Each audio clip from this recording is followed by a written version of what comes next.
Hi everyone, my name is Catarina Costa. And I'm Beatriz Guimarães, and today we're here to interview Alexandre Rezende, who is the new president of the Our Lady of Mercy Society. Hi, So, Catarina. Hi, Beatriz. hi, Glad to be here. glad to be talking to you. So, our first question will be, could you please explain the main objective of the Society of Our Lady of Mercy?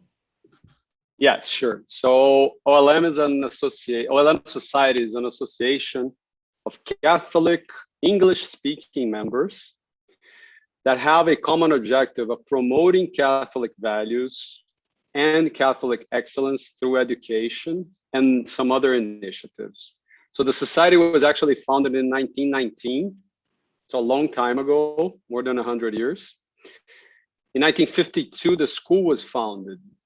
So if we think about the progression of the society over time and what is the main activity that the society has today, I'd say that today the main aim of the society is running of the OLM school. And we provide the facilities for the school, financial assistance to the parish, social and religious activities. And the idea is that we will embrace all of the Catholic English-speaking people within the community of Rio de Janeiro. Thank you. Also, we heard that you're an alumni. So could you please tell us how you feel that OLM's teaching resonated with you throughout your life? Oh yeah, sure. So this is actually a very good question, and I'd say a very important question. So I'd say that my core values as a person come both from my family and from what I learned at OLM. And values are very, very important. Knowing your values is really important. Many times in life, you come upon decisions that are not obvious decisions, and you really have nowhere to fall back to help you make these decisions other than your core values. So OLM has taught me mainly the Catholic values. And I had fantastic teachers and coordinators that taught me not only values, but many life skills as well, like empathy, the willingness to help other people, regardless of any reciprocity or the capability of this person to give back anything. The importance of speaking the truth, and in overall terms, just living true to one's values. So I think a lot of this came from my years at OLM.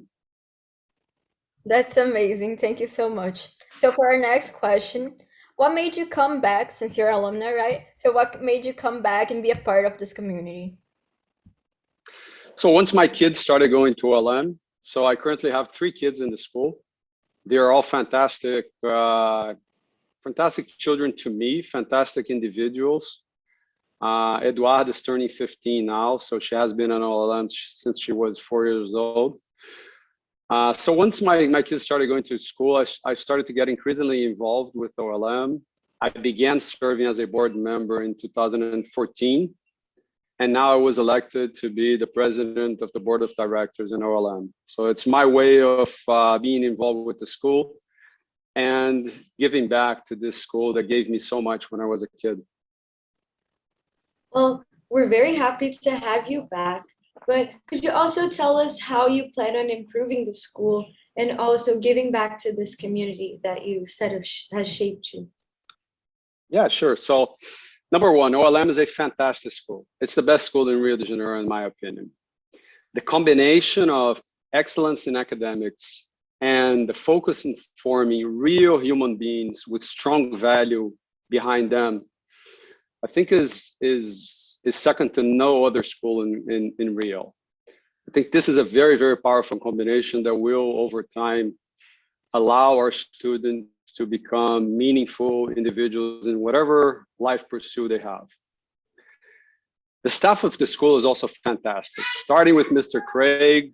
Mr. Craig is an amazing head of school. It's my interactions with him. Every time I interact with him, I learn a lot. I mean, he's really an amazing individual, an amazing professional. The directors as well, down to every teacher and administrative staff. So in my opinion, OLM is a fantastic school, very well run school. Having said that, I think where I can serve is, number one, to maintain what we're doing well, and number two, to help with the school administrators to help improve areas where we see room for improvement. This is what I intend to do. So it's nothing transformational. I mean, the president of the board does not have the ability to do deep transformations within the school. This is up to the administrators, but I think I can be of some help using my falling back on my professional experience to help on a few different areas where we see room for improvement. But I'd say overall, we're a great school. We're on a great path. Thank you so much. And for our last question, based on your knowledge and experience, what advice do you have for OLM students? Advices are hard to give, right? Because especially to this generation, because your generation will live at least to be 120. And the generation that came before mine will probably live to, I don't know, 70, 80, 90. So in the end of the day, your generation will live for a lot longer. It will have a lot more life experiences.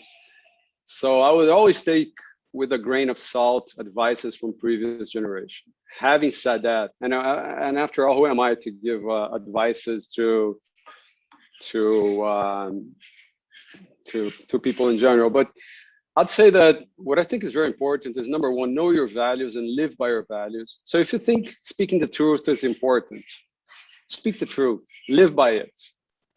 The Catholic religion teaches us some very strong values. And what I always tell my kids is, listen, you can look at these values and think about them as almost life hacks to live a good life. Because living these values will really make a difference in your life. Living by serving others, serving your community, I think these are very strong values that will increase a lot the probability that you can live a good life that you can be proud of in the end of your life. So I'd say live by your values, really know your values and live by them. And another thing that I could offer is that in terms of career choice, I think curiosity is key. So I think people should follow their curiosities. Students that are graduating in school, they definitely should follow their curiosities, because when you follow your curiosity, it will make you seek further knowledge. It will compel you to move forward, because I mean, you like the subject, you're really interested about that. So you're always wanting to learn more and know more.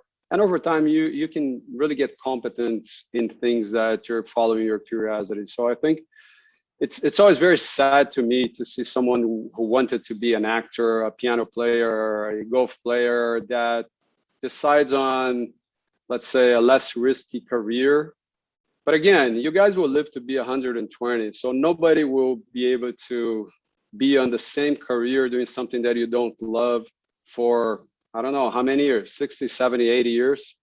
So definitely following your curiosity and having the courage to change paths once you understand that the path you're in is not bringing you enough fulfillment. After trying for enough time, of course, if you change your path all of the time, you'll never get to develop proficiency in anything.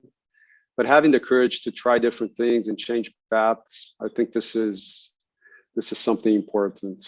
But yeah, I mean, it's very hard to give general advices because every individual is very different from the other. But I think living by your values, following your curiosity, having courage, these are three things that I always speak about this to my kids, and I would recommend to any kid. Okay, thank you so much for being here and talking to us. This means a lot for us and for the newsletter and everyone and that you have a great first term as the society president. Thank you. Okay, thank you guys. Congratulations for your initiative.